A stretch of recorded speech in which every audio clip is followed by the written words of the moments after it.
Hello and welcome to... Sweet, let's do it. No! Shit! Okay. It's okay. All Red, right. it has been not even a second. You better... okay. We barely even made it into the beginning of this podcast. A very special podcast. This is the first ever bonus episode of the Overly Sarcastic Podcast. I am Indigo, your local podcast cryptid / producer, and I am joined today by Red and Blue, who usually do this part, but since we're all on camera, we thought we'd switch it up. This podcast is going to be our chance to bring 2020 to a close and welcome in 2021. So without further ado, oh my god, it's over. Oh, thank God. Yay. Good Lord. I swear, this year has simultaneously taken, like, no time at all. It's like I'm still mentally back in March, but also, it's like I've aged 10 years. Yeah. It's like March and November were each half a year, and then April to October were like, boom, got right through it. And then November took forever, and December is like, just a little more. Okay, thank God it's done. Okay, fine. So it's just been so good to not, and it's like with 2016, everyone said, oh, like, what a bad year, a few celebrities died. It's like, no, 2020 was actually a very, very bad year, and it's not going to just instantly be better now that it's 2021, but like, shit, man, it's going to be a little better. At minimum, we won't be in 2020 anymore. Like, you gotta take the little victories in life. Okay, this is the year that we bring back Art Deco. Last year, doesn't count. This year, we bring Art Deco back. Now we can get on it. We're speaking it into existence, damn it. We're really on that Art Deco kick, I guess, from... When was Art Deco a thing, exactly? Was that like the 60s, 70s? The 20s. 20s? The 1920s. Oh, 60s or 70s? That way, what? I don't really... Interior No, design man, is that's... not my passion. Interior? This is this architecture. Oh, this is a shit show in every sense of the word. It wouldn't be the OS pod otherwise. Yeah, but that's why we did those designs, the Roaring 20s 2 Electric Boogaloo, followed by the same design but with different text. Disappointed but not surprised. Yeah, that's the one. And boy, that became prophetic with Add time. that to the things that did not age well meme page right there. Yeah. Yeah. All right. Well, today we're going to be... New Year. What a time. Yeah, New Year. Today we're going to be going through some of our favorites from this year, some of your favorites from this year, and just kind of wrapping up all that we've done and looking forward to what's coming next. Usually on the podcast, we talk about the 2 most recent videos, and we will next week when a regular episode comes out. But this time around, we're going to hit some of those Oscar-nominated categories of OSP video in our very own award show, with no awards except for you getting to watch this on Friday instead of a Wednesday in audio-only form. We also get to rep our merch, which I'm very excited to show off in person. Yes. Behold, the OS Podcast mug. It does not come with the delicious hot chocolate that I've put in it, but it's vastly improved by its addition. That's extra. You have to find, like, the secret Redbubble page where it just ships you a hot cocoa bomb kit, and then you can just, like, make some hot milk, drop it in, and then you're set. I have our wonderful red and blue Shadows of Myth and Shadows of History mugs.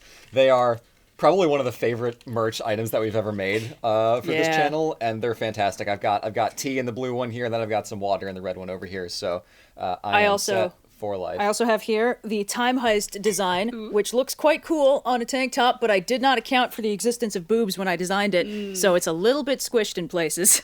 But that's on me, really, in every sense of the word. And I also brought the pins that we've done because I think these things are really cute, but I thought it would be confusing if I wore them on top of the Time Heist design. What with them being similarly small and colorful. Yeah, we don't want to start adding in more characters to the Time Heist. I mean, who knows? Maybe in the Time Heist 3, but we'll get into that later. Time Heist 3, Valhalla. I see you've chosen the naming convention of every Viking video game ever. The two have to go to possible the words are Vikings now. Ragnarok and Valhalla. Those are the only options you can pick from. Yeah, exactly. I think we do Valhalla first, and then Time Heist 4 is Ragnarok, and then Time Heist 5, we just call Time Heist again, because at this point, it's been enough time that we can reboot it with a younger, hotter cast. It's a reboot. Yeah, exactly. In Time Heist 5, they go back to the first movie and then reset the... Literally, they pull the Days of Future Past and reset the timeline by going back to the earlier movie. But they bring in the actor who played, I believe it was Anne Hathaway playing everybody. They bring in old Anne Hathaway, and she's like playing like actual Anne Hathaway. It's like an old Spock situation from the J.J. Abrams Star Trek movies. Exactly. Yeah, that's the stuff. Well, I also have this nifty bronze knife. It's not from our merch, but Blue got it for me a couple years ago, and I just think it's really neat. So yeah, I got it from Athens. Yes. Yeah. It's probably the coolest thing I own. So, so we're taking this opportunity in the video format to show it off. Long story. Yes, exactly. Like a beauty guru. And here we have this beautiful bronze replica. It's they put the hand behind it, right? It's so they can show off the Yeah. So it autofocuses. Mm-hmm. Oh, okay. I don't watch makeup YouTube because I don't wear makeup, so I don't know how any of this works. Amazing. Well, I don't know, I'm claiming expertise outside my space. We've already jumped wildly ahead to the time heist, so we're going to bring it right back to the beginning of the year. And our first category for the podcast, these are our OSP's top picks, our favorite videos for both Red and Blue from this year. If I could get a drum roll, please, that I'm going to have to add in post anyway, so nobody actually hit your desk. Oh.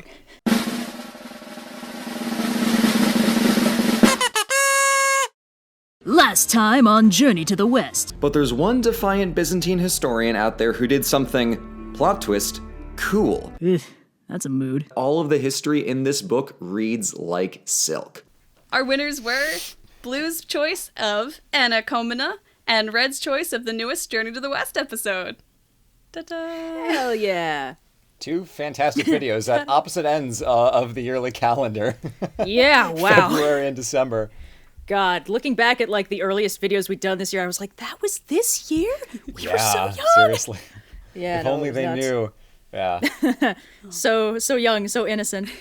But yeah. How about we start with Anna Komnene or Anna, the one that only you can pronounce. Anna since you did it first. Technically, I kind of, I wouldn't say I boofed it, but I played a little fast and loose on the spelling because Anna Komnene with an A is the Latinization, which is usually spelled with a C, but spelling Greek words with a C is dumb at people who spell Cronus with a C. Bad. But then I like the sound of Komnene instead of Komnene, which is it's okay. Long story. I kind of cheated on the way that I spelled that name. It's fine. But I had a lot of fun with that video because it's obviously, it's the History Maker series, which is cool because it's kind of the thing that really only exists on OSP. We have, other channels do historical content, other channels do snarky content.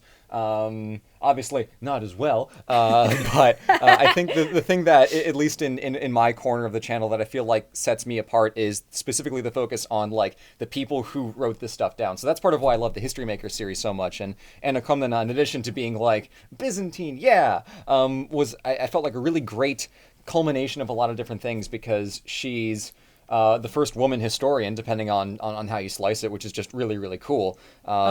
And then it's also a great example of what Byzantine literary culture could have been if they used all of the ingredients that they had and all of the components that were part of the umbrella of Greco-Roman Christian culture.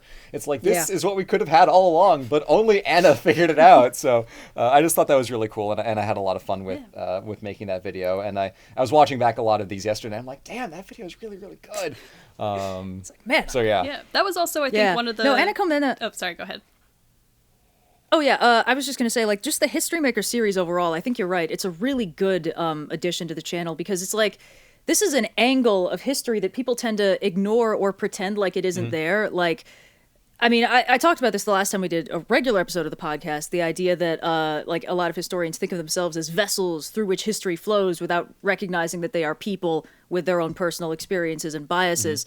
And if they don't acknowledge those, they still get reflected in their work, but we can't parse them out as easily, and that's a huge pain in the butt. So when you do this deep dive acknowledgement of here's this historian, here was their life and their experience, and their work almost takes kind of a back seat to that. I think that is such a good angle of exploration, and I'm really glad that you branched out into it. Thank you. I think with Anna Komnene, it's specifically one of the videos where I talk about how her work is problematic, because obviously a lot of the people whose work we cover is in some way very biased and in some ways a problematic historical source. But in doing my research, I came across like some other historical discourse about Anna Komnena, which is like the ways in which she is problematic are actually historically helpful because she has very clear biases. She's a Byzantine princess who thinks the Crusaders are dummies.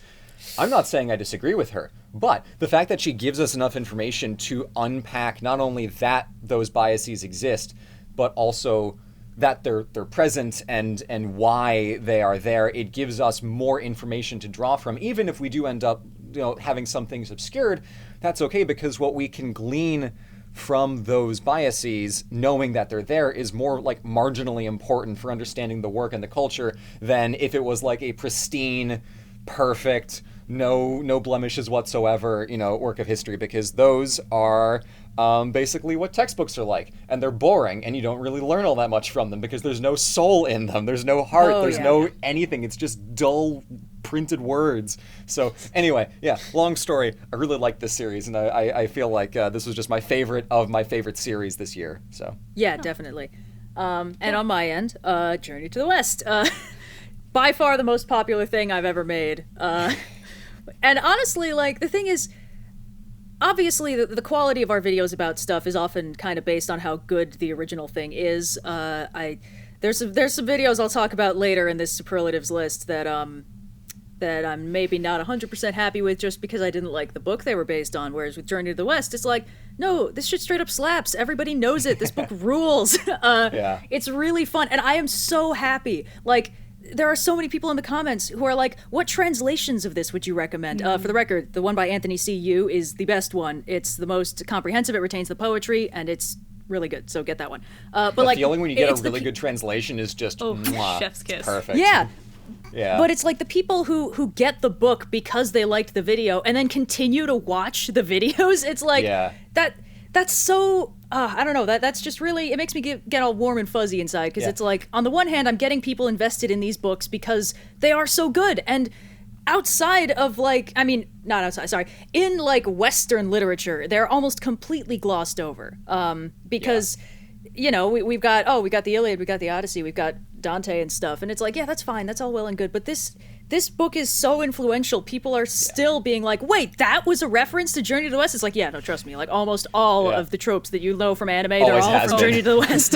Always has been, man. I was reading through that and I was like, that's why there are so many... Yeah, but it's like, that's why there are so many flame-throwing fans in anime? What?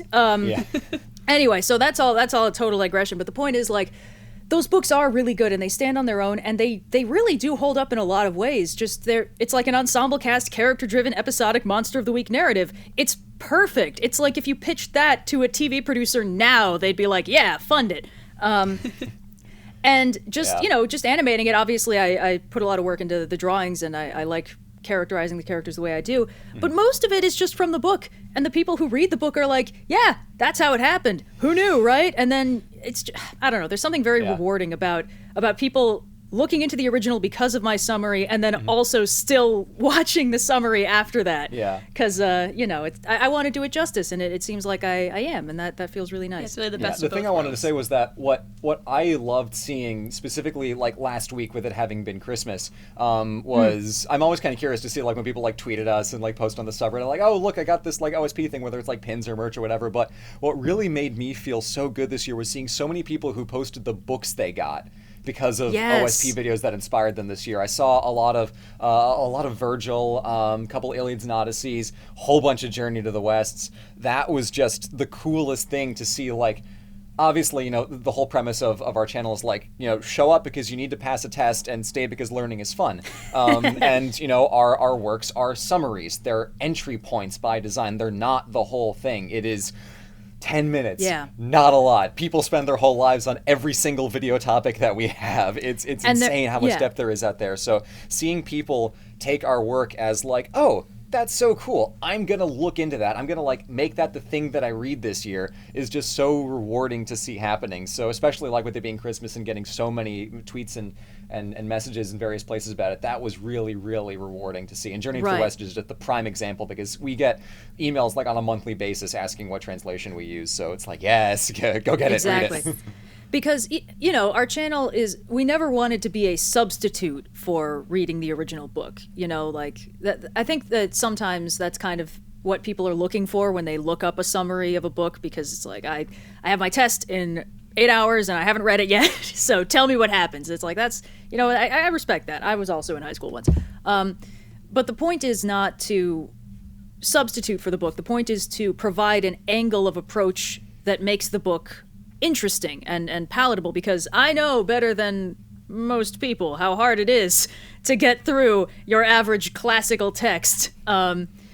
Having an angle of approach, a point of entry that basically gives you, okay, I know I have basically a roadmap of what's going to happen, and somebody told me that this part was funny, and looking at it, yeah, it is. Whereas, you know, if you approach it in the way that, for example, your standard dry academic context would make you approach it, it's like, you must analyze this book and come exclusively to the conclusions that I, your teacher, have approved. And it's like, well, now I'm already bored, and I haven't even started reading it yet. Yes. So yeah, I'm really glad. Like, Journey to the West is playing out exactly like I wanted it to. It's getting more people interested in the story, analyzing the space of media it influenced in terms of its influence, which is just so fun to me, and still watching the videos, which is just like icing at this point. So that's my thoughts on that. It sounds like we really had two favorites here that kind of encompass you guys' attitudes on approaching a lot of these texts and a lot of like the history that you're reading. And I think it's a really interesting kind of angle that you've taken here in this section, and also two very fun videos. Anna Come to Know was, I think, either the first or second video I edited for Blue, so that one is a lot of nostalgia. It was the second. Yeah, the first one was Byzantines Part 2, and then you had Anna Come to Know. And I think actually there was, in between them was Valentine's Day Couples, which had Justinian and Theodora. So the first 3 videos you edited was just Byzantines. Byzantines all the way through, and Oops, I all still cannot say Komnena right for the save my life. Komnena. But moving on, you know, we had your favorites, but we also had a lot of videos that the fans really loved. So this next category is our fan favorites. These were the most viewed videos of the year.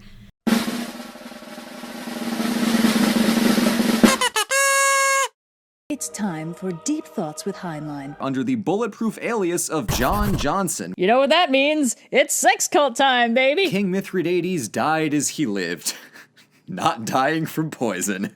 Blue, your most viewed video was Failed Assassins, and Red with Stranger in a Strange Land. What a time. That sure was a thing. Naturally, the thing with this category is that it's going to skew towards the earlier videos of the year just because they've been up for longer, so naturally those ones will tend to rake in more. But Failed Assassins was like, you know, dead middle of summer, so it's not like it was just the January video naturally takes it. But those were definitely, for very different reasons, our most popular videos of the year. This was the first time this year that I ever hit trending, and then basically 3 history hijinks in a row were like boom, boom, boom. So that was really fun for me. And Plague, or no, sorry, skipping ahead. And Failed Assassins was the one that I was like, oh, people really like this series. People really like this history hijinks business. So that was a little bit of a pleasant surprise that it did as well as it did, because it was like, I'm just kind of throwing 3 random ass stories together, and then 2 out of 3 I quit and just did a Venice one instead of actually researching something new, because I was like, Rasputin, no. Castro, oh, he's been overdone. I'll just go to Venice, it's fine. I feel like so I feel like my worst instincts were rewarded. The hijinks I feel like we get to like really mess around with a lot, which is why they always end up kind of being very funny in a lot of ways. Because it's not as like structured. It's more these little vignettes, so it's a lot easier to just throw like a quick clip or a meme in there than it is with some of the more serious history videos. Yeah, with the exception of the Plague and the Greek Wise Guys, there's no actual narrative through line in the hijinks. It's just like story, story, story, which lends itself to like being under one theme, which lends itself to just being, we're just joking around, we're just having fun. I'm not trying to accomplish anything in this video. We're just having a good time. Exactly. Yeah, just pure history memes. All the way. Good stuff. Yeah, no, that one went over really well. I remember we were kind of talking about that. It was a while ago, so I don't quite remember the details, but I know there were like a few standard like listicle failed assassinations that you were trying to steer clear of because you were like, I don't want this to be like, top 10 assassins in history. I want this to be like, I want this to be accurate. I want this to be fun and new. And I was like, yeah, no, definitely. Yeah, I want this to be like as of yet untreaded territory. Like people knew vaguely about, the gunpowder plot and bonfire night and all that, but no one knows that it only failed because they were idiots. So that's what I wanted to do. It's like, it's gotten so glamorized, it's with V for Vendetta and stuff. Everyone's like, remember. It's like, remember when those idiots got themselves arrested in the worst plot in history? At Place, that iconic historical figure. Yeah. I'm surprised Job at Place became my biggest joke of the year. I'm so happy. It's such a good meme. For me, my favorite joke in that video was he died as he lived, not dying of poison. And I corpsed in the line in the video, which I felt like was... But anyway, so that was a wonderful experience from which I have no regrets. Rhett, tell us about the hellscape that was Stranger in a Strange Land. Right. Okay. So, for context, that video was requested by one of our longtime patrons. That was a thing we were doing before. We kind of discontinued it, not because of this, but it factored into the decision making. Stranger in a Strange Land is a very, very odd book. Because Robert A. Heinlein was a very odd person. Those two things often go hand in hand when you have people writing books about their secret polyamorous fantasies. The thing is, I feel like because of the tone I took in that video, a lot of people think that I was just ripping that book apart because I am mean. I'm a mean critic person. I'm not going to name names, but somebody on Twitter, when I was talking about bad faith media criticism, was like, oh, you don't like it when people rip apart things, but what did you do to Stranger in a Strange Land? And I was like, those aren't comparable. That book was ass. I wanted to like it.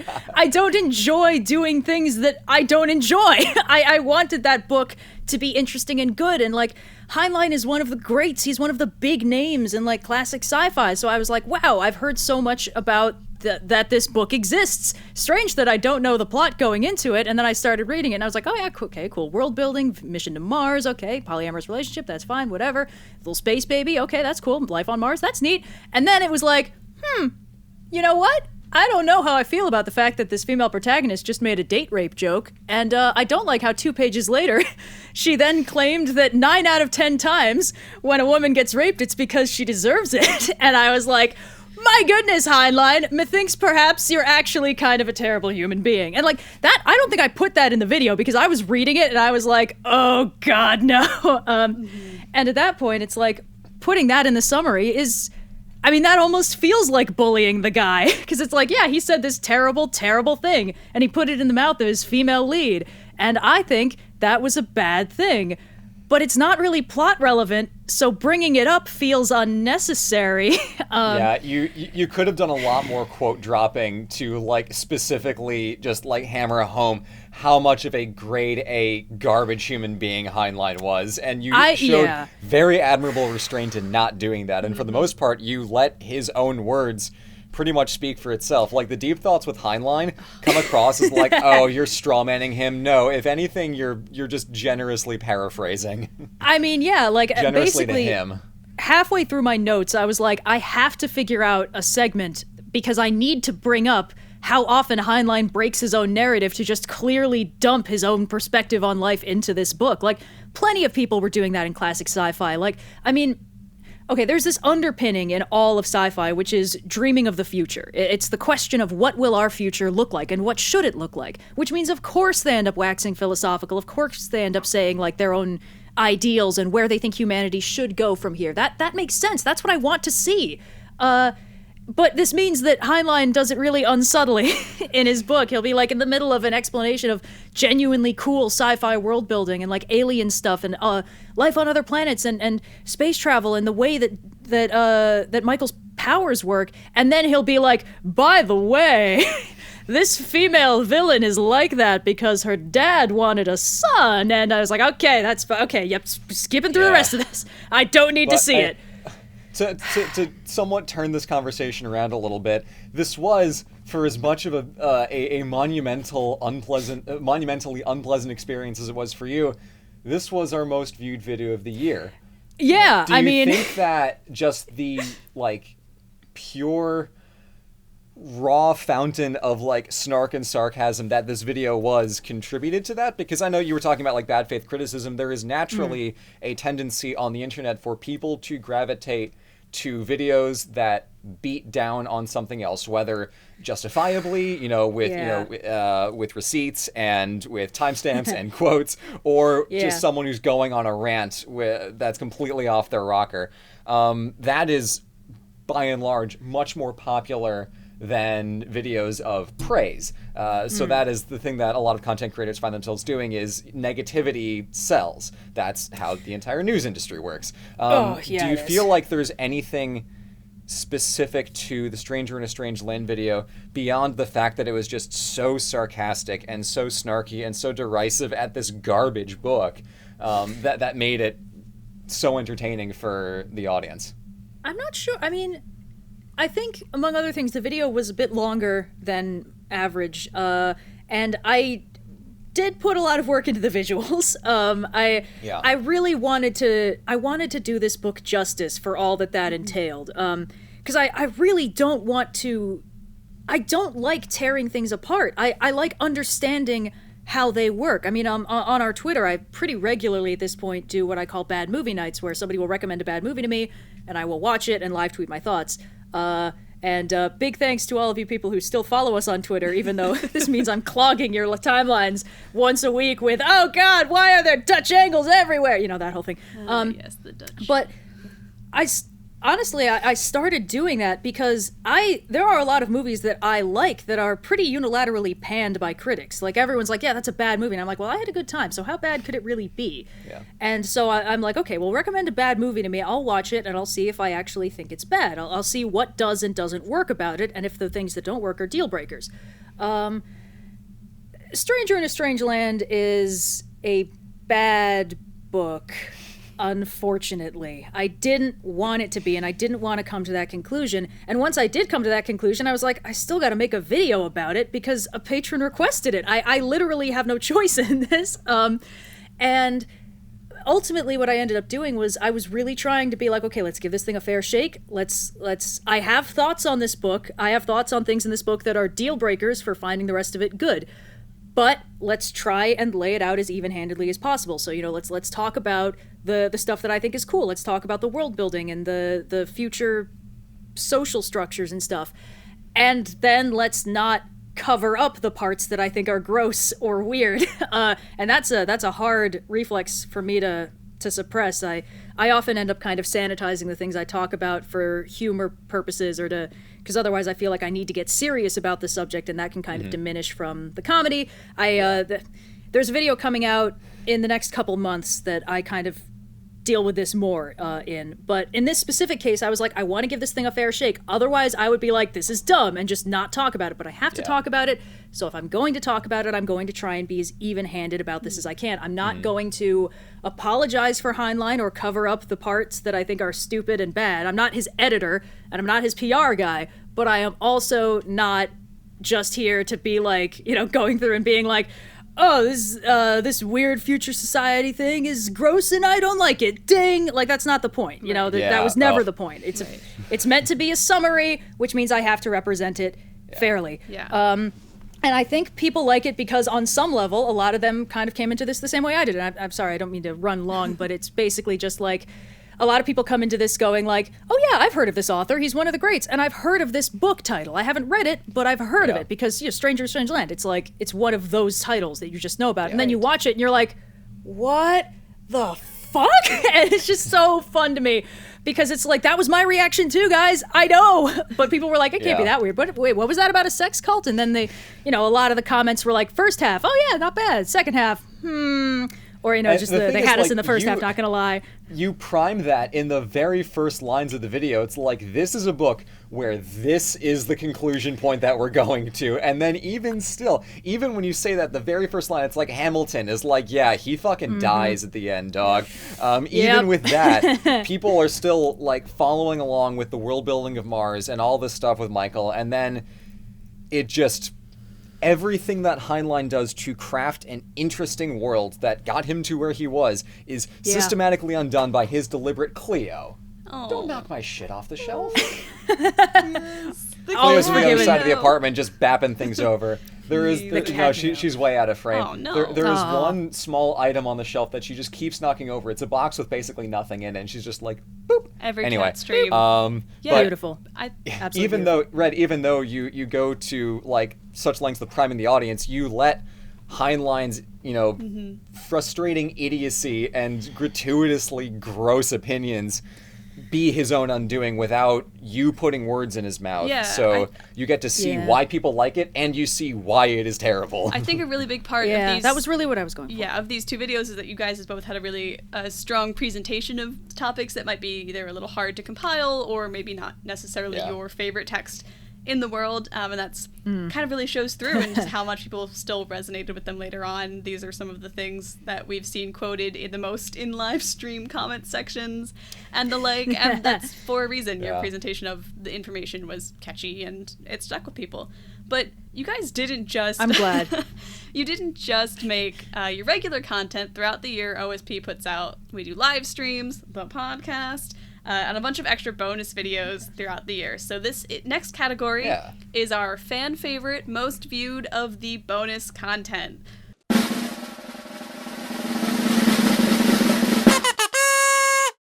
Not the dickhead. What do you want me to say? We're not gonna cut him open, Phil. You guys are boring. But are you verified in the eyes of God? The Divine OSP 3. Woo! Yeah. So, just for context, I would do like these occasional little bonus videos where I would take audio from Vines and I would animate over them with characters we'd always covered because it's funny and I miss Vine dearly. And Cleo, nothing quit has... scratching. Sorry, Cleo's scratching the couch. All is forgiven. It's Cleo. So yeah, the Divines OSP ones were basically me giving myself free reign to just do anything we'd ever touched on the channel, because like I started with, I think it was Divine Greek gods, and then Norse gods, and then Egyptian gods. Yeah. It's fine, but sometimes like it's kind of hard to think of funny animatics over Vine audio. Like you really need to like be listening to the Vine and be like, oh yeah, it'll be this, and then or you'll be listening to Vine and be like, I could make this work with Hamlet or something, but it's kind of hard to do a minute's worth of those all in one pantheon. So making it Divine OSP gives me a lot more freedom, and it's just like, oh yeah, this one works for Hamlet. This one I can do for like Eros and Psyche. This one I might do with Odin and Loki. I don't know, but yeah. So that was the notion, and I'm glad it went over well. Yeah. Everyone loves Vine compilations. We had some fun bonus content on the channel. This was, I think, the only Divines that we did this year. But we also had other stuff going on. In addition to a couple other things, we had the animateds, which were really fun, and I wanted to talk about those, even though technically they weren't the most viewed. The Tsushima animated, which was the result of a Herculean editing effort on the part of Indigo from taking 5 streams worth at about 3 hours apiece and chopping that down to 5 minutes for Red to animate. That was really fun. And then the Journey one, which was only, 2 hours, was a lot easier to work with, but those are really fun because the live streams are great for us. We have a lot of fun. We did a lot of charity stuff this year, raising some $60,000 between us and our community just via live streams, which is insane. Right, that was really good. But obviously it's not the most easy part of our channel to get into because they are multiple hours long and the frame rate is trash. We should have a fix for that this year. I did a complete reset and got new software. Maybe we'll be better at this year. But it's great because it is an opportunity for people who don't want to go through all of that to get the best bits that are the most meme-worthy, most quotable, the parts that would naturally stick around as part of the extended OSP lore, and get those just distilled into fun little animatics. And it's telling that so many of them wind up on D&D memes or whatever. I was gonna say, it's just so fun. Yeah, they really like taking screenshots from our stuff. Oh, yeah. Specifically, hello human, do you also enjoy having skin today, or whatever it was? And, that shows up a lot. Humans. And OSP condones sending a message. I've seen that one pop up several places. That one was that one was pure gold. So like funny. Periodically when I was drawing it, I'd just be like, so no, it's great. I did a very similar experience editing, watching through the streams, because the way I would do it was I would watch the stream when you guys were doing it live and take notes, and then watch the stream again in post to like pull moments. Mm-hmm. And there was always, like, we'd get to segments where I'm like, yes, I remember this joke. It's very funny.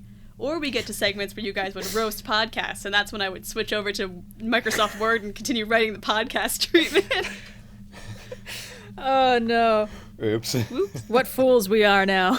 Yeah, exactly. And full circle. To think that we ever trash podcast, because imagine being able to like mess up and then re-record a bit without having hundreds of people there to watch you fail as your frame rate steadily drifts to nothing. Can't have a bad frame rate if you don't have a frame rate at all. Bingo. Live streams were really stressful for me when we started, because I was like, oh gosh, we're going to be live. I mean, I hope we don't mess up. And now I'm just kind of like, whatever. 12 frames per second is better than what we've been getting. Yep. So, exposure therapy. That's a lot of fun. But hopefully we'll have a much neater stream presentation for you all this year, because I took basically 2 weeks at the end of the year entirely off. But the second week of December, after I finished my Ibn Khaldun video, I'm like, okay, this week, I'm just going to do channel errands and just figure out all the things that we've been like putting off for the year because it takes too long. One of those was getting the new stream set up. So I hope that ends up being a fun thing for everybody to look forward to in 2021. Yeah, well, we've got some ideas for things we could stream. Could be very interesting. Figuring that out. Hang around. Cleo is in the vicinity, but she's not quite. By the end of this podcast, we got to lure her over. We got to get that cat meow. Here, Cleo. Cleo, come here. Say hi to your legions of adoring fans. Hello, it's me, Cleo. Oh, hi, Cleo. Hello, wave to your friends. Okay, all right, Cleo wants to leave. Bye, Cleo. Your cat ruined me. Fantastic. It needed to happen once. I'm glad it happened. It had to happen. This is going to be rough for the audio-only listeners, though. It's like, there was a cat? No! You'll just have to watch the YouTube version of this whenever you get to that part of the audio-only. Exactly. All right, now to re-scoot my chair so that I'm about where I was before in frame. Readjust. Good idea. Realign. Everyone's back. Yeah. Amazing. Make sure I've got my Venetian flag on one side and my Course of Empire paintings on the other side. Gotta be very on brand. My head. Mm-hmm, mm-hmm. It's a much classier backdrop than my soundproofing foam and assorted plushies. It's okay. I'm in my childhood bedroom. So what a fun and thrilling locale. Well, we've had a lot of challenges in 2020, both with stream frame rates and otherwise. Need not get into the Backstreet Boys reunion tour.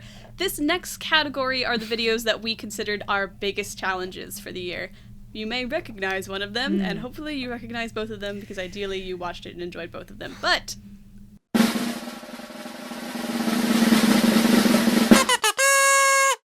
today I'm going to make a terrible mistake for your educational benefit. Jubal Harshaw, an acclaimed author, doctor, lawyer, philosopher, author self-insert, and all-around rad dude. Empire was old hat. Influence was the new hotness. Meanwhile, the Martians sever their psychic link with Mike. They've learned all they can about humanity and will now deliberate over whether or not to destroy the Earth. But who wants to hear about that boring old junk? Back to the sex cult, please.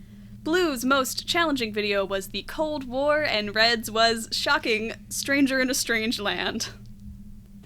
Yep. We're back, I'm baby. I'm a predictable bitch this year. I mean, I already basically lamented all of my grievances about Stranger in a Strange Land. I just want, challenge-wise, I think the biggest thing, real quick, was just that I didn't like the book. I didn't like the characters. Drawing them was tiring because I didn't like them. Like, with Journey to the West, a lot of people were like, I could really tell you like these characters because they're so fun and the way you draw them is so full of life. And it's like, yeah. But with Stranger to Strange Land, it was like, I have to make this video. So it's when work I feels have like work. to draw. Yeah. When I was first reading it, I was thinking through, because it's like, you know, after a certain point in the book, every single main character is naked. And I was like, how am I going to deal with this visually? There was a period of time where I was thinking of photoshopping ugly Christmas sweaters over everybody, but I figured that would be more trouble than just photoshopping Heinlein's face over all the naughty bits and calling it a day. I mean, again, your presentation of the information made it infinitely more enjoyable to get through, so I think that was a wise choice in the end. A way to get over that challenge, I'm glad. Yeah. I'm glad it worked out, but it was a trial. It was definitely a experience that I feel like lots of our viewers share, because usually we are dealing with fields that both of us very much enjoy, whether it's books or myths or folklore or media or history, which was a fairly recent development for me in the grand scheme of things, coming partway through college. But anyway, I feel like this was definitely an example in mine with the Cold War is too, of just dealing with something that we fundamentally do not on almost any level enjoy, and just having to get through it. A lot of the people who are working through, sorry, there's a hair on my face, who are working through, topics in class they don't like, if they just don't like literature at all to begin with, and still nonetheless have to slog through all of it. It's a hard experience, and, even though we have, probably one of the best jobs on earth, in my humble and personal opinion. Yeah, definitely. We still have some of those experiences. So we make it a lot of fun and games here on OSP, but there's definitely a knowledge within both Red and I of why we're doing the things we do to help people who are in those exact circumstances where it's just like, oh my God, I hate this. I hate everything about this. I just want it to end. And we try to be the lifeline in that circumstance. So yep. Yeah, it does involve is definitely sometimes an illustrative example. It does involve sometimes us kind of struggling through the I hate this. But you get through that, and then on the other side, you now have a lifeline that's very helpful. So. Yeah. So for me, Cold War was something that I very excitedly got the idea to do when I was kind of game planning my videos at the beginning of 2020. And actually, on one of the live streams, someone asked if there was like a video that I wanted to do, but I've been putting it off because it was too challenging. And that was the point in the year when I basically realized that this video was going to be terrible. Because originally I was thinking, oh yeah, a video of the modern world from 1945 to the year 2000. I can cover all of that. What could possibly go wrong? Famous last words. Because it was like, it's the 75th anniversary of the end of World War II. That's like, it's so cool. I can make it like this big thing because 2018 in November was the 100-year anniversary of the end of World War I. So I thought like, this can be so great. I can do this thing. And then it was a mess because I have to talk about basically the entire world with the exception of South America. Whoops. But everywhere else I was able to talk about. So it was just trying to create a through line was the hardest part of all of that, because any one of those topics in isolation could have been a whole thing. There are entire channels that are devoted to the European theater of World War II, specifically the Western European theater of World War II, completely ignoring all the stuff the Soviets did, completely ignoring the Pacific. So for me to be like, let me just take the entire like after effects of the partition of Europe, America reallocating all of the Pacific colonies and then sitting on Japan for 7 years. And then I should probably tackle decolonization too. And then it just like, and trying to create a clean narrative line through all of that. I think the comment that really spoke to me were the ones that said, that really should have been a dumpster fire, and it actually made sense, which kind of scares me a little bit. And those were the comments that made me feel like I did a good job, because even though it was such a nightmare, and I basically fully skipped the 70s and 80s basically entirely, just because I was like, nope, can't do it, sorry. I feel like and ended up working out okay. And obviously it wasn't the most viewed video because it was a fairly heavy topic and it was a lot of like deep systemic analysis, but that was tough. I'm definitely a better historian for it, but that was tough. I think it was I think what you did was you basically gave people a top-down perspective on this very complicated situation. It was kind of like, this is happening, while that was happening, this thing was happening over here, this combined with that to produce this, and that's the situation. And I think that's a very valuable thing, because like you said, like there are channels that devote their entire video base to talking about individual parts of this, but you give them a roadmap so that when they're looking at those, they're like, that goes here, and that plays into this other stuff. Like, that's such a valuable perspective in history. I think that... and I did think it was a little bit annoying that there were a lot of comments on that were like, you left out this thing, and it's like, it's an entire It's the Cold War. Do you know how much stuff and happened in the Cold War? Yeah, Cold War would have been enough. I think it's a good example of the video that kind of like what you guys were talking about earlier, where you're trying to get people that roadmap into something. Right, this is what you just talked about. But basically, you know, that top-down perspective is sort of similar to what pretty much all of your videos are doing, but just on a massive scale compared to looking at just one section of the Byzantines and how you could dive into more topics there, because I feel like every video we get some comments that are like, well, you skipped over XYZ, or you didn't go into enough depth on blank. But with this video, there's just so much more information that could realistically what got me was the comments that said both sides of Blue was way too hard on communism, and Blue was way too easy on communism, which clearly means that I did my job right. Yeah. Nobody's happy.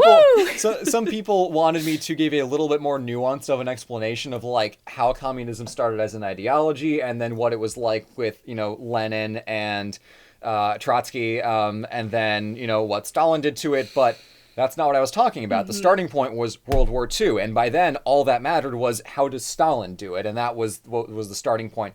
Regardless of what, you know, I didn't talk about Adam Smith, I'm not talking about Marx. So that was one point where people are like, but no, I'm going to push back on that one, because I feel like I did everyone a service by not trying to get too into the nitty-gritty of the ideology, because a lot of people already do that. I want to, like, help people understand why the British Empire fell apart, why the French Empire fell apart, and then, you know, all the other stuff. So, it was a mess.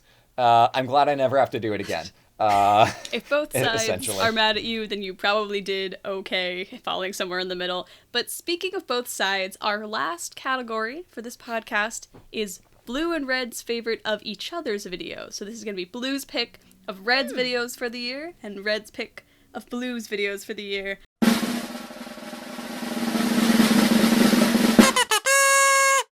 Happy Pride Month, everybody. And a batch of reinforcements had inadvertently imported, the plague. The kitsune considers turning into a handsome young man and wooing her, but decides it wouldn't be good for her to marry a fox spirit, so instead they turn into a young woman of a similar age. Here's the fun part. It came back. Often. Blue's favorite Red video was Pride Tales, and Red's favorite Blue video was History Hijinks Plague. Ooh, ominous. Hell yeah. Yeah, topical.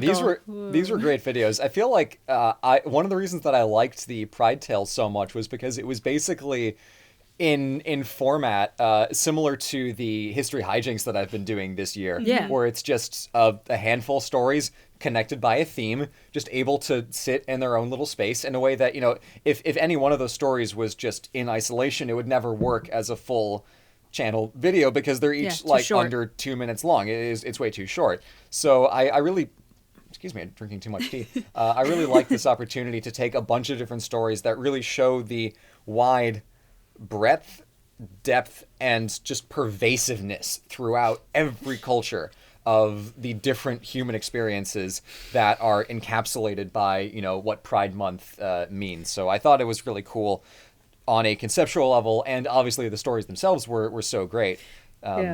It goes without saying, but I liked how that video played out and what that video like stood for and meant in a way that not all of our videos have, like a deeper message to them. So I really like this one a lot for that reason.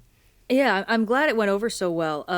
I had a real tough time, like, really getting the stories for that one, because we were actually kind of talking about something like this the other night, about how people have always had these lived experiences, but we haven't always had the words to describe them. So characters in stories and people throughout history, if you look at them through a modern lens and you analyze their lives and their behavior, sometimes you can come to a conclusion of like, oh, I think this person might have fit into what we now understand to be this category, because of the way they engage with the world and the people around them and stuff. But the words, maybe they existed, but they weren't quite understood to be this at the time, or this category of human wasn't really recognized at the time, but we had other categories that maybe folded it in. And of course, looking through these stories and being like, that is this modern thing, like that's always a very risky play, because it's it doesn't necessarily always map cleanly. You know, your lived experiences on some level are formed by the society you're living in. And if you are what we would now recognize as, for example, an orientation or a gender identity that at the time either wasn't recognized or was classified as some other thing, that's going to inform how this person or this character existed.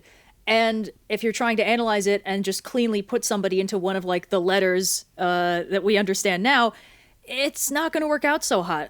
There's a myth that I didn't include in that video, even though I could have, because I genuinely couldn't figure out if it was too messy. And it's the myth of Iphis and Ianthe. It's a Greek myth. It's in Ovid's Metamorphosis. And the short of it is, I don't remember which is which. Broadly, one of the characters she's born a girl, and her father, for various reasons, was like, if I have any daughters, we're gonna kill him. So her mom is like, oh no, it's the son, totally, and raises this girl as a boy.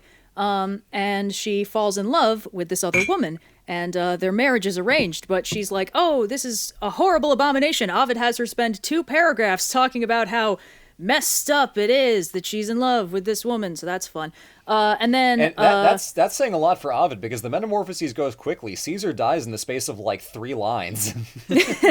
Yeah, no, he spends his sweet time on how messed up the situation is and how tragic her life is.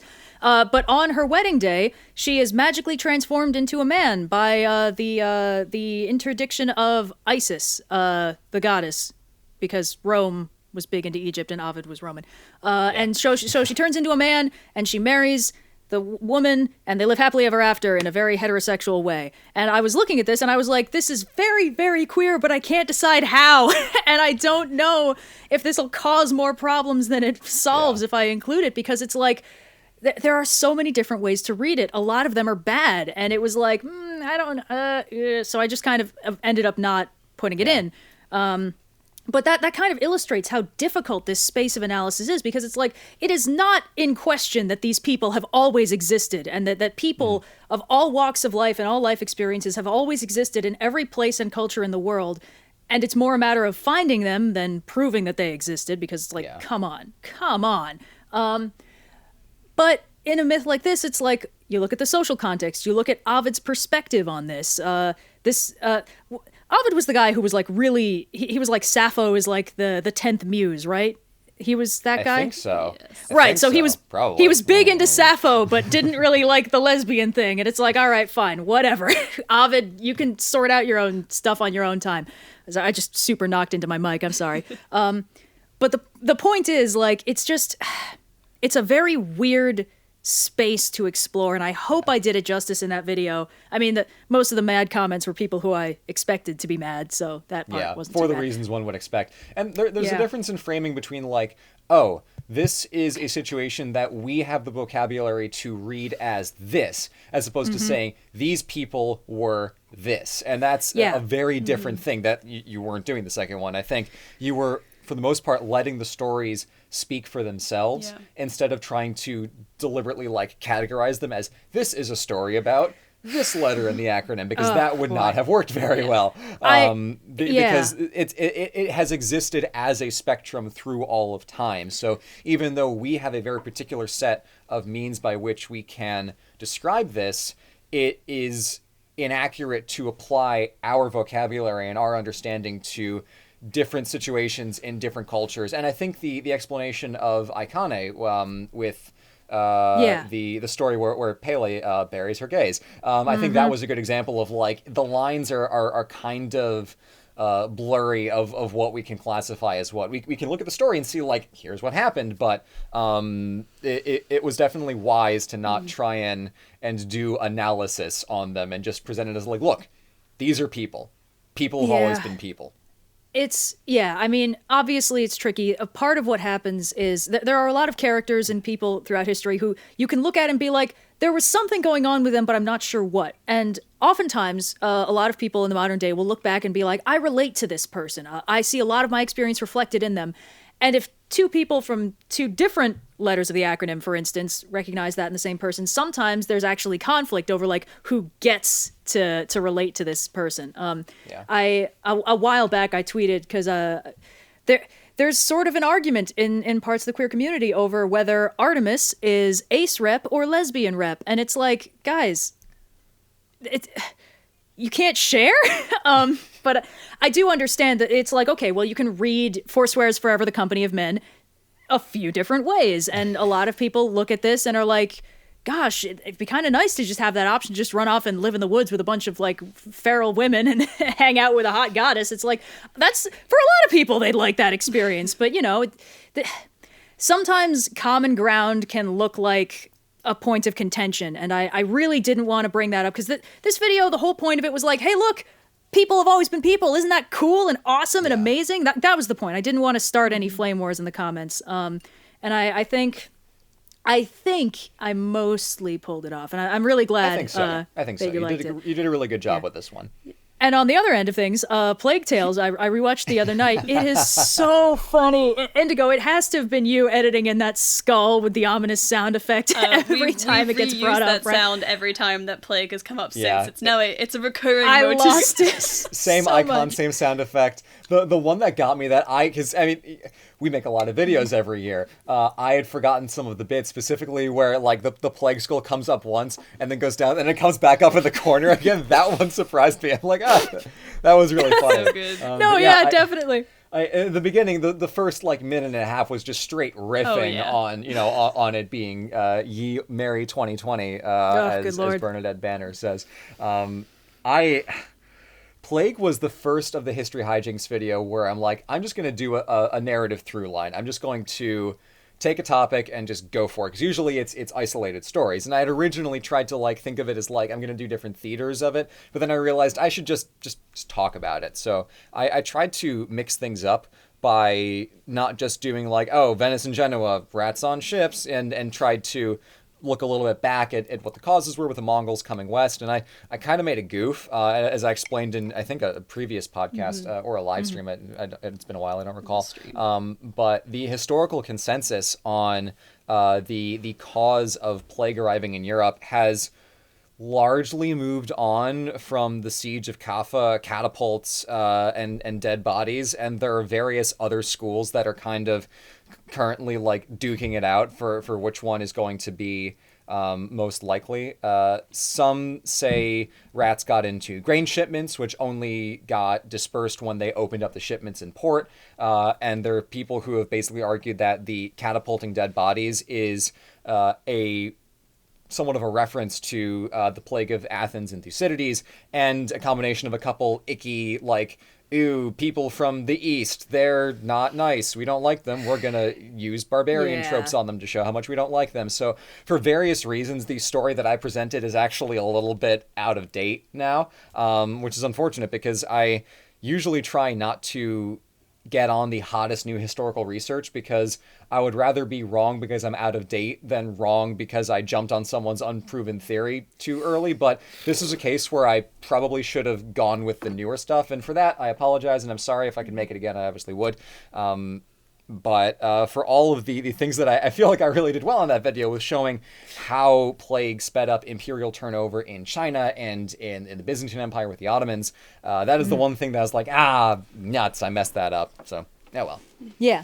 No, I think that video is great. And it overall gives a very good, like, top-down perspective, again, on this contentious time in history and all that jazz, all that entailed. The one thing that I am proud of was I busted the Poland myth because some people are like, oh yeah, Poland didn't get hit. It's like, of course they got hit. They had plague on every single side. And some people argue like, oh, King Leopold, or whatever his name was, really liked cats. So the cats ate the rats and there was no plague. It's like, it was the fleas on the rats. So if the rats die, the fleas are still there. And maybe they go on the cats. You think cats are immune to fleas? So... Yeah, so I that was one thing I was like, I busted that myth. But it was a very weird space. And obviously it was hilarious, apparently. It also came out right around that one was when the pandemic like really kicked into the public consciousness, I think. I mean, obviously it had been happening since March, but this video came out pretty close to the beginning of like lockdowns, at least in the US for us, which we don't need to get into. But I think that kind of it was. No, it was July. Was it July? It was like firmly in the middle of it. Time is an illusion. Yeah, because I remember I think the thing is, like, early on in lockdowns, we were kind of like, oh boy, what's things gonna look like? Like, not to get too far off the video track, but I do remember that March and April felt really long because it was like every day was kind of like, what's going to happen? Like, how bad is it? And what do we have to do? Mm-hmm. And are we okay? And how bad is it really? And then by May, it was kind of like, well, new normal, okay. Yeah. And suddenly it's like, at least from our experience, I think, because we've talked about this, we work from home and pretty much have always. So this was not the biggest overhaul for our personal life arrangements. I mean, obviously, Blue, you've had some serious life developments this year, but most of them didn't really involve reworking much. In the span of literally 1 week, I got engaged. I moved in with Cyan. We went into lockdown, and we got a cat. Those 4 things happened in the span of literally just 1 week. So for a while, it was hard to detangle what major change in my life was caused by which of those 4 aspects, because my entire routine has changed, the place where I live has changed, the things I do on a daily basis has changed, and it's kind of a combination of all of them in a weird way. So the jump between early March and late March was complete new normal in a very short span of time. Yeah, but then by the time we hit May, it was kind of more like, all right, well, we've pretty much settled. We're keeping an eye on the numbers. We're checking in with our friends and family. But and we've been very lucky that for the most part we have already been working from home for a few years, so we really didn't have to adjust all that much. And everybody went inside and started watching YouTube videos to stay entertained. And then as the new semester started up in the fall, people are finding that it's really hard to do education exclusively online, especially with professors who have no idea what they're doing. And it's not their fault. They were thrown into a situation with basically zero training, because all the schools were assuming, it'll be fine. And then the week that school's supposed to start, they're like, crap, we actually have to plan for this eventuality that we should have seen coming a half year ago. Long story. So I'm glad that not only, we were able to be a lifeline of entertainment and levity in the middle of this year, in the whole of this year, time is... but also a dearly needed source of an educational safety floaty thingy that they have on boats. It's not a raft. Rafts are boat shaped. Life preserver. Life preserver. Life ring. Life preserver. Life ring. Yeah, life preserver. Those things. We were one of those, but for learning. So anyway, the pandemic has definitely been weird, but we've been very fortunate to be able to keep doing what we're doing and help people in a really tangible way. And I know that the year has been pretty crap for a lot of people in many ways, us included. But we have been very fortunate to be able to keep doing what we're doing with the thanks of our community of patrons, with thanks of everyone who's just been watching and, helping us get the ad revenue that keeps us doing what we're doing. And then for everyone who bought pins this year, because the pin sales were the super surprise, and I'm getting way off topic, but the pin sales were the super surprise thing that we never expected to be as great as it was. And then suddenly that was insane. The money we made off of our first round of Artemis and Apollo pins was more than all of the sponsorships we had in 2019. Maybe we don't need to bother our audience with sponsorships anymore unless we actually really like the brands. And we've always been pretty exacting about our standards, but being able to be so we have Lego for the Coliseum, which is absolutely no brainer. But for obviously, Squarespace is a great service. The other, products that we use are nice and we like them. That's why we sponsor them in the first place. But it's if we don't have to do that anymore, we won't do that anymore. We won't waste your time if we don't feel like it's a worthwhile product that we use anyway. Because we're in a very lucky position. Yeah, with the Volante masks, with Lego, with World Anvil, it's just, if you catch us on a hot mic long enough, we'll say nice things about them anyway. Yes, as incidents Rusty Quill, Magnus Archives, so. The Lucky Brand jeans sponsored spot that wasn't sponsored at all. Again, we're not sponsored by Lucky Brand, but if you want to DM us, we can talk. Big thanks to Lucky Brand for getting me, for allowing me to purchase these pants 2 sizes larger than what I already wear. So just in case the quarantine really takes its toll, I'll be ready. But anyway, it pays to be prepared. long circuitous point to say that, we are very thankful for all of you who've stuck with us for this year to let us keep doing this amazing job that makes our lives feel so fulfilled. But then also by you helping us, we are able to help other people in a tough spot, whether that's through just our videos or through the charity drives we're able to do. So just truly a big old thank you for making this year a whole lot better than it could have been. Yeah. We owe a lot to the fan community. And speaking of owing a lot to the fan community, they have some questions for us. So we're going to transition on over to our Q&A portion of the podcast. And if you are watching this on YouTube, be sure to stick around at the end of the Q&A, because we're going to premiere a special little something for you. But first, a transition. And welcome to the Q&A portion of this special bonus episode of the Overly Sarcastic Podcast. All of the questions that you are hearing today come, as always, from our Discord on the Ask OS Pod channel. And this first question comes from one of our lovely patrons who help us make the extra content, keep the lights on, pay Indigo's salary, and all that fun stuff that you've come to know and love in 2020, and hopefully will continue to love in 2021.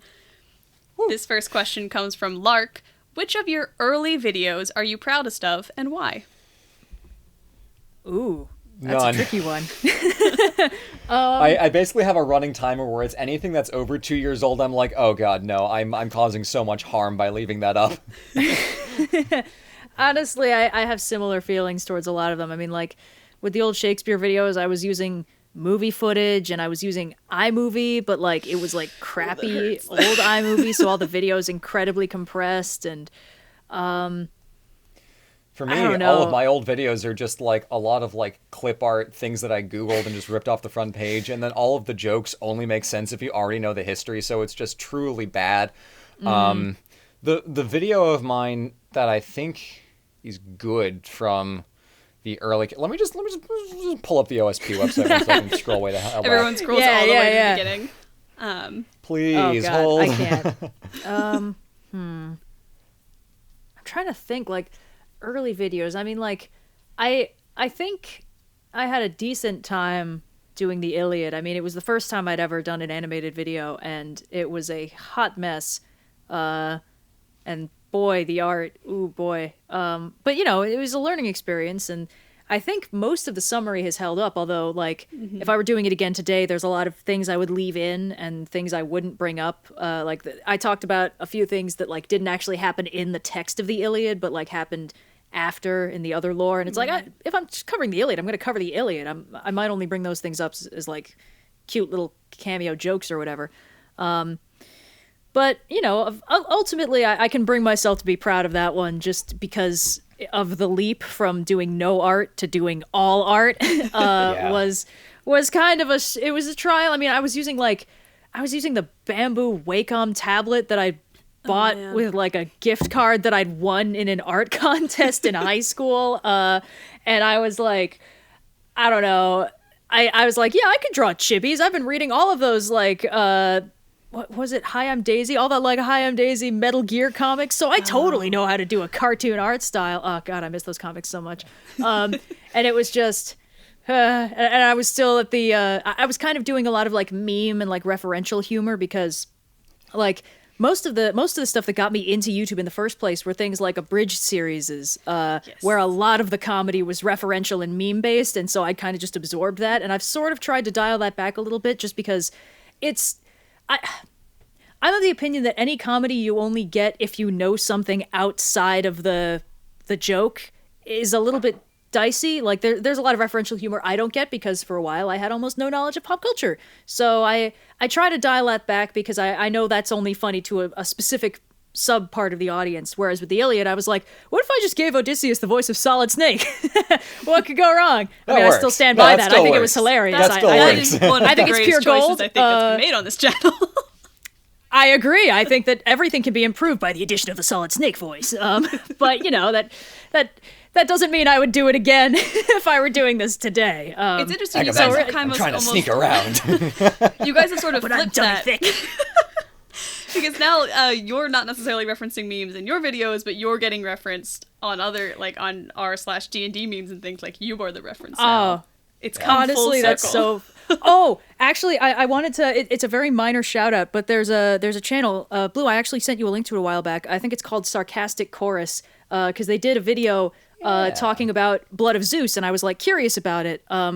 And they reference us because he's like, now listen, I normally do like kind of snarky like media analysis, but I think today I'm going to branch out into discussing tropes. And it's like, and there's this little bit where he's like, now I'm not at all trying to ape the style of this other channel, but he's doing it as like a little chibi figure, kind of in our style, and he looks down at his own hands and he's like, "Oh, I'm screwed," and then he just goes back to the rest. I was like, "Oh my god, we're memes now.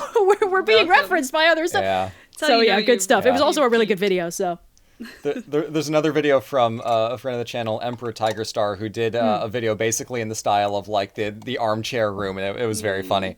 But as for like early video humor and memes and stuff, the thing that I wish I didn't do was I changed the names of a lot of like people for funsies to make their names like fun other things and like puns and stuff, which made it impossible to follow who anyone was or what anyone was doing. Oh, but no. the video the early video of mine that I will stand by, even though I haven't watched it in a while, and that's probably why I still have fond memories of it, is the Alcibiades video, because it's just so, it's like, that for a lot of people was their first Blue video, just because, Alcibiades, and yada, yada, yada. So Henry Cavill with anime eyes, I was on board that train way before everyone else watched The Witcher and got on it, so y'all need to get on my level. I've been on this for years. But anyway, that's probably the early video of mine that I'm most proud of.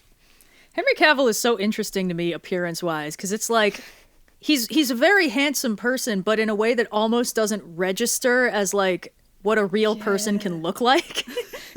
He's like if someone took the handsome slider and cranked it all the way up and everything's just a little... Like Michelangelo has sculpted him out of marble and he's just come to life. He does! He looks like a Renaissance statue. That's a really great way to describe it. He came to life, he got a little bit of a more modern haircut. Oh man, that armor, that character design, that costume Henry design. Galatea Cavill. Yeah.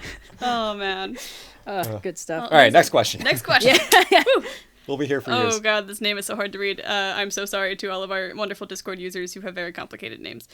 This question comes from Jinos Wyman. To both, are there any philosophical notions that have helped you through tough times? If so, which?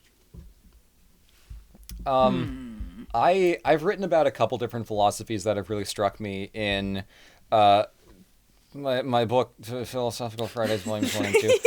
Don't read it, it's not good. Dude, nobody's first book is good. It's fine. I got those out of the way when I was in college. I thought I was so smart when I wrote those. Now I know I'm an idiot. Very Socratic of me, which actually proves that I'm very smart. Only high IQ, big brain boys like me would know that reference. But a philosophy that has helped me a lot is basically a unlikely combination of like leitmotifs from Zen Buddhism and Roman era Stoicism, both of which basically paints the picture of what we have to work with is basically all we've got. You know, the hand that we're dealt is the hand that we have to play. You know, barring any extreme circumstances, there are no like nat 20 on your divine intervention checks and then someone's just going to come around and make your day better. So what we have to work with is all that we've got to work with, and we can work to improve that, and through our own efforts we can make our lives better, and through our perspectives we can improve the way that we interact with the world. So like Stoic philosophy is basically from Seneca and from Marcus Aurelius.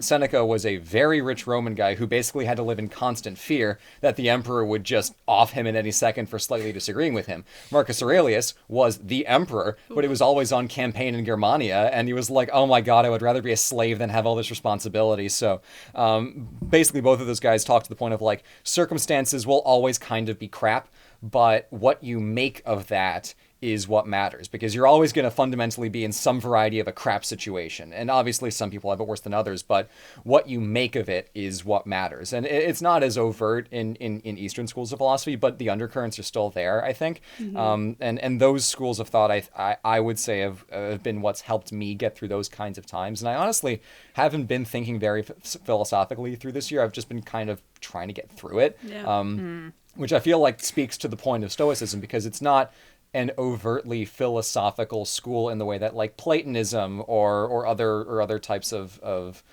modes are. It's just very in the moment, in the trenches, get through it. And I feel like that's a philosophy that is very apt for 2020. I hope we don't need it as much in the next few years, but it's definitely a philosophy that gets it done, which is why I like it a lot.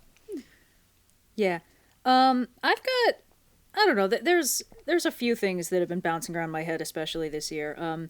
The core of my personal philosophy is very basic, and it's kind of got a lot in common with Buddhism, because I really think that guy was onto something. He knew what was up. He figured it out. Yeah, he figured it out. Like when I was taught it was the whole moderation in all things, and I'll admit, didn't really get that part so much, but once I was like, oh wait, this is why they say moderation in all things, I was like, I get it. And it was just that the fundamental idea is to be happy, to be happy when you live, and stuff like that. Like, moderation in all things is just because indulging in excesses often makes you unhappy. So the idea is, okay, you pull that back. You don't do an excess of this, you don't do an excess of that. You do moderation things, and then you're happy. Yeah. You're not making yourself miserable. But ultimately, want is the cause of suffering. Is right. The whole idea. Yeah. But ultimately, the core motivation at its most basic is just that you should try to live in a way that makes you happy. And I think that while this is the most basic concept in the world, it's a surprisingly difficult one to get a handle on, because there are so many like other. Okay, sorry. To contextualize, I sometimes have difficulty conceiving of worldviews that are so fundamentally different from my own at the most basic level. So I often am blindsided by the fact that there are people who have philosophies where their own happiness doesn't factor into it at all. And that surprises me, because I don't see the point. Because my general attitude towards life and existence is what is creatively called optimistic nihilism. Broadly, the concept that, this is all you get. The universe is a fundamentally large, often cold, and fundamentally uncaring place, and your existence as you have it is all that you have and all you can rely on to have. Which means the natural and reasonable thing to do is to try and be happy in that time, and to make other people happy, and to be happy yourself. And if nothing else matters, nothing else matters. So the only thing that matters is trying to live in a way that makes you happy. Like all the other stuff, it's just gravy. And there are so many things that just try and like, oh, you must live to try and become like great and world shaping. It's like, will that make you happy? Because if it won't make you happy, then you'll probably feel like you wasted that time. And that's ultimately my whole concept. And what this means is that like on the large scale, you try and find a pursuit that you can do, that you enjoy, that fulfills you. I mean, all of this stuff that we do, I really, really enjoy it on a very basic level. The comic, making that finally, that makes me so happy. And that's what's important to me. But even on like the small scale, it's like, I'm gonna drink this delicious hot cocoa I made because that makes me happy. I'm gonna sit outside and look at the stars, socially distanced from everybody, because that makes me happy in the moment. And I'm going to, talk to my friends because they make me happy. And ultimately that's the metric that I think is the only one that matters, because if fundamentally you cannot really know or prove that there is anything outside of your individual existence and your individual experience. Even on the smallest scale, the only thing you can know, there's a level to which you can never know that anything is real. There's like a whole branch of philosophy about that. I don't really think it's worth very much. But ultimately, Descartes, it starts and ends with the only thing that I can fully know is that I am thinking, therefore my mind exists to my mind. And that's all that matters. Whether or not I'm in a matrix simulation, I can think, and those thoughts are real. And ultimately, the attitude that I've developed, and I actually found that this kind of helped me with some anxiety that I've been dealing with. Ultimately, in each individual moment, the only thing that matters to you are the things that are immediately present and immediately affecting you. Like your immediate surroundings, the people you're around, all that stuff. Anything beyond that, anything in the hypothetical, in the future, none of that is real yet. Or to you, functionally. Which can really help ground you if you're worrying about, for instance, some kind of nebulous, dreadful situation that you're worried about affecting you in the future. That kind of thing. Like. Yeah, what could that possibly be like? No. But like even just broadly, like anxiety and paranoia and concern about that kind of thing. Ultimately, it can really help to sort of center in on yourself and be like, ultimately, the only thing that I know is real is everything that I can immediately perceive and how I feel about that. And I can optimize that and very little else. So may as well give that a shot. And then, if you set your end goal on, not even setting an end goal. End goals are often tricky because your end goal can be happiness and then everything you do on the way just makes you miserable and that's not worth it. The trick is to take care of yourself, cultivate a way for you to live that makes you happy as best you can, and roll with the punches and be careful and don't go outside. I know. Yeah. This is tricky. I'm like, yeah, be happy, but there's a lot of things this year where people are like, oh, staying inside makes me unhappy. And it's like, yeah, but it also makes you not dead and not making other people dead. So ultimately, that's worth more in the happiness department. I might find a different way to phrase it just because of the idea of like the future isn't real. Oh, then there are no consequences, which is obviously not what you're saying. No. But the way that I have seen it put and have somewhat put it myself is that there is no cosmic scaffolding around you, and life is only what you make of it. So for better and worse, whatever situation you're in, whether you're a Roman emperor having a terrible time or your average person in 2020 having a terrible time. There is no cosmic scaffolding that's going to magically Deus Ex your way into things being better. So life is going to be what you make of it, and you have to rely on yourself and the things that you cultivate in your life to bring you happiness. You can't rely on other external things like basic wants and like hedonistic impulses to make you happy, because those are transient and fleeting, and they can bring you little bits of joy, but it is not fundamental, deep, meaningful happiness, and that's a very different thing that I feel like a lot of people miss. It's not moment to moment joy or whatever. It's happiness. Happiness is an absence of discomfort.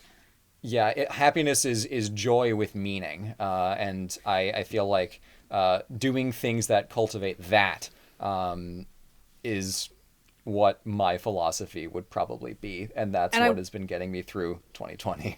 I will also say, on a practical scale, it can be kind of difficult to be like, oh yes, I want to cultivate happiness. What makes me happy? Hedonistic, joyful impulses. That's a problem. But the thing is, like, in my Christ. In my experience, pursuing happiness, it often starts with removing the things that make you unhappy.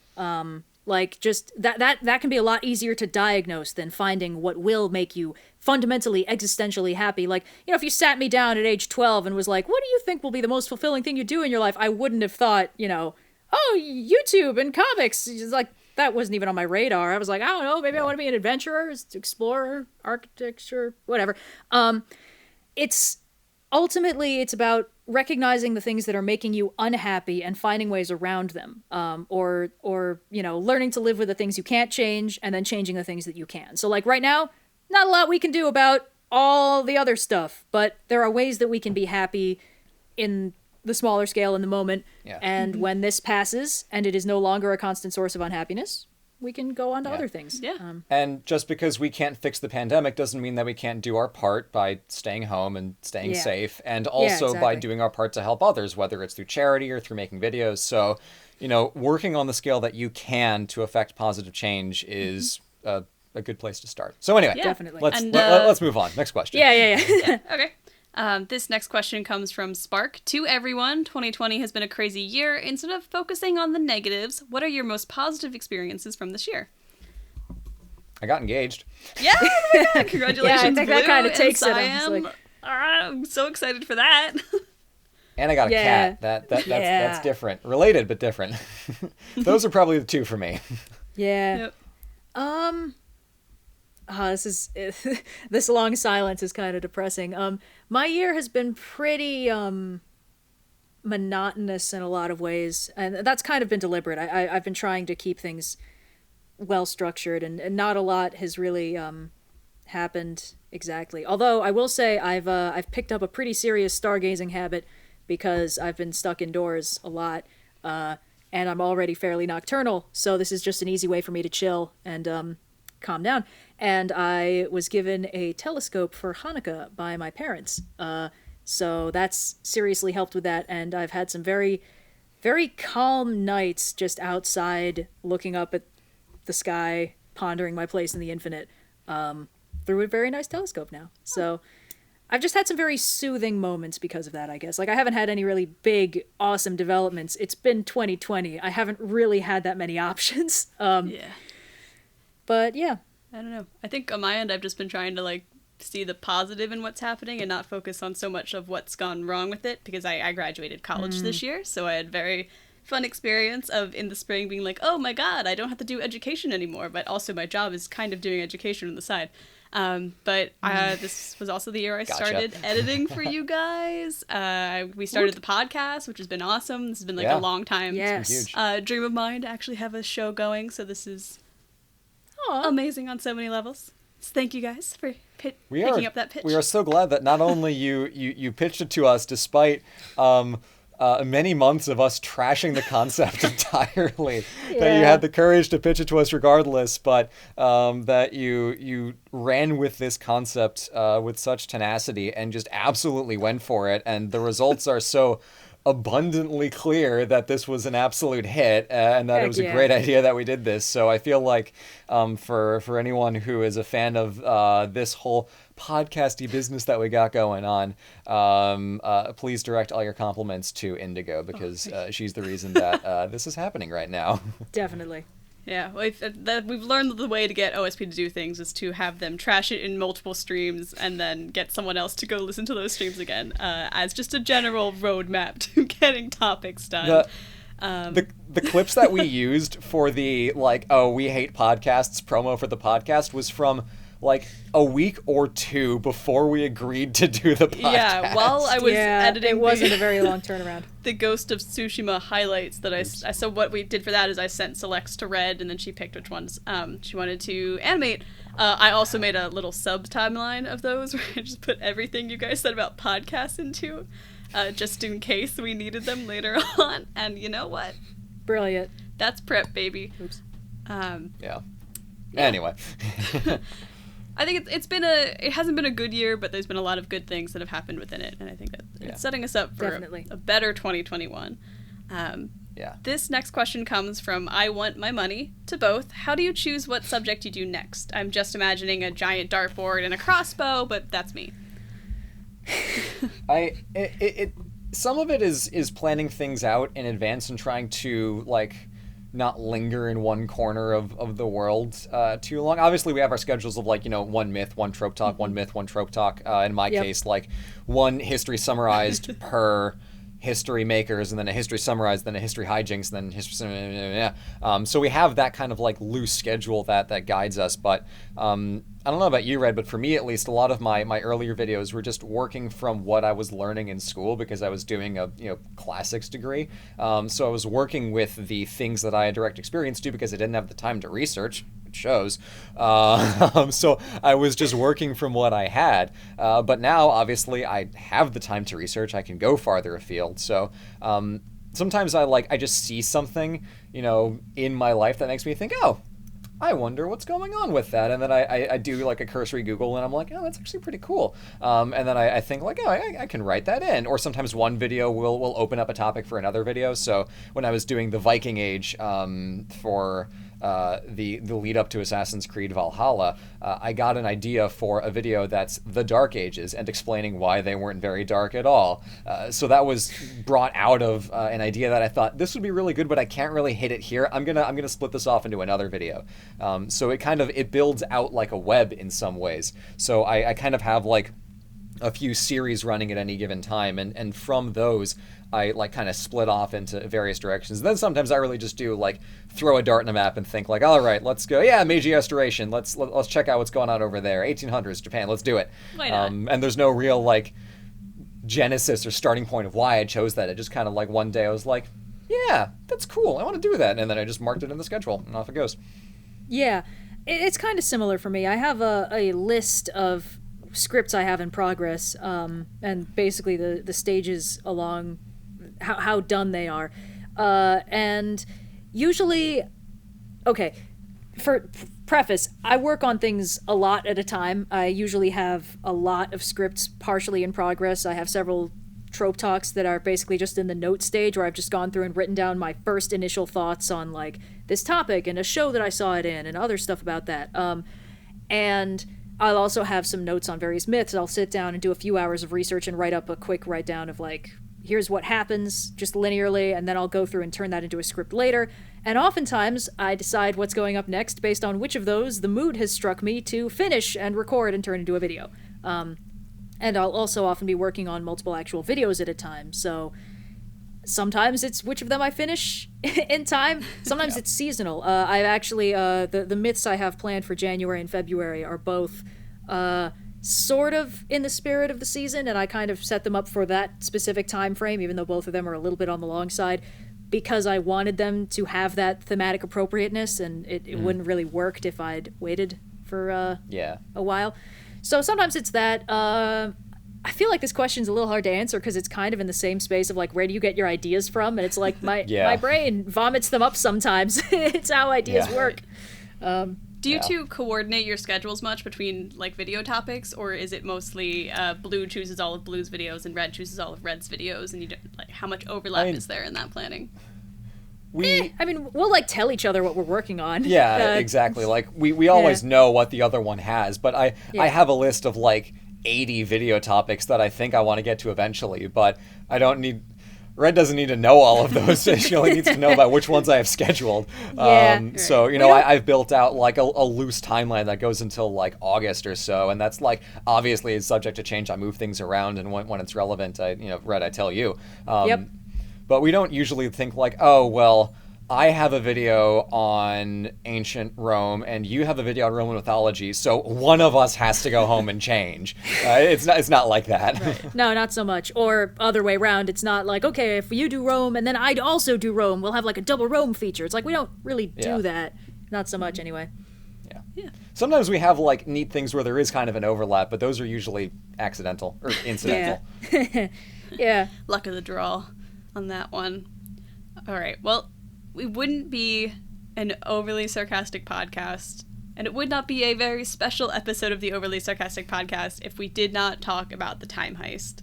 So this last question is, of course, about the ever-loving OSP time heist from Noctum Sanguis. For both, in the hypothetical OSP time heist movie, who would you want to play yourselves? Would you play yourselves? Would you want to play the other? Let's cast If I don't Red at least and Blue. ask for Henry Cavill, I've failed. Okay, you get Henry Cavill. I want Dwayne "The Rock" Johnson. In a wig. I want a wig. The thing is, for Red, that could be any single one of the women who's ever appeared on OSP. We could just all trade out playing one single female character. Or just Dwayne "The Rock" Cyan Johnson. is Indigo, is Red. Just to make things even more confusing. Yeah. Oh, no. No, I'm going to stand by my answer. Faces off camera. Dwayne "The Rock" Johnson. I can't think of a better person fit to portray my essence on the screen. I'm just or imagining. Jack Black. I will also accept Jack Black, but they have to also wear the wig. Yes. It's just that Jumanji was training. He was ready for this. Here's the option. Here's the other option. Jack Black is doing all the face scenes, but Dwayne "The Rock" Johnson does all the stunts. Oh. And it's really obvious. I love this idea. That's amazing. I'm standing by it forever. It's just the Ember Island Players version of Red and Blue. You know, it's just your Toph is just a burly guy in a wig, and Red is just Dwayne "The Rock" Johnson. And Blue is Henry Cavill, I'm so excited. Obviously. That is not up for discussion. If we don't get him, the movie's off. Slight tangent. One of the Greens has described me as the face of Disney's Hercules and the body of the first 15 minutes of Disney's Hercules. Oh, that's so cruel. And if that ain't the truth. So right. You look fine. No. You're a very handsome young I look man. fine. It doesn't mean he's wrong. I mean, I guess. You know when your friends just like clock you on sight and you're like, yeah, I mean, it's a real hit to the old self-esteem, but you're also fundamentally correct. Yeah, exactly. When I was younger, people were comparing me to Hermione a lot. Even before the movies came out and the casting happened, just the description of her in the books, people were like, oh yeah, that makes sense. And then when the movies came out, it was like, oh yeah, that makes sense. And then she gradually grew to be significantly hotter than me. And the comparison stopped, but I was just kind of happy to be there. I was like, wow, yeah, she looks really nice. Yeah. When I was younger, people always told me I looked like I could be Taylor Lautner's cousin, which was confusing on multiple levels. So I'm like, what a weird decision you've made to make someone the cousin of a celebrity. Why would you not just tell someone they look like a different celebrity? Why the degrees of separation? Come on, man. That was my, third grade lunch table woes.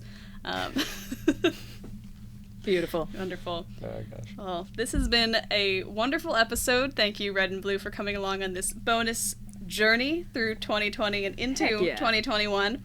Thank you to all of the listeners out there who have made this possible. I hope you guys enjoy this episode, and be sure to tune in at our regular time, same bat channel. This is not a normal episode. We have another OS Pod episode coming up next week, and we have a very special premiere for you right now.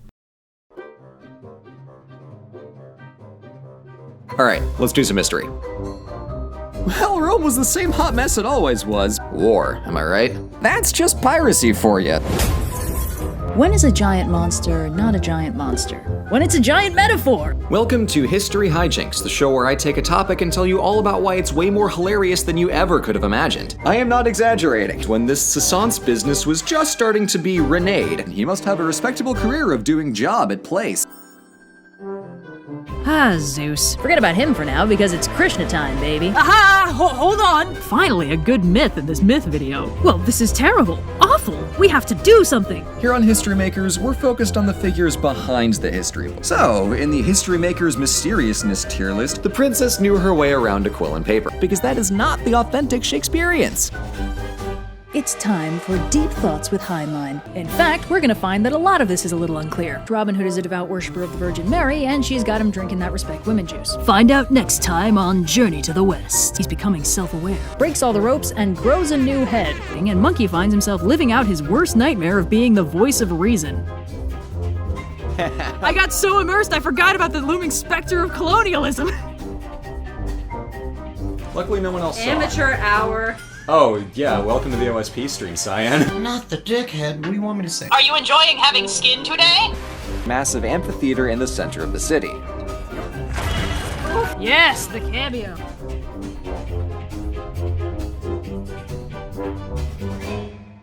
So, yeah.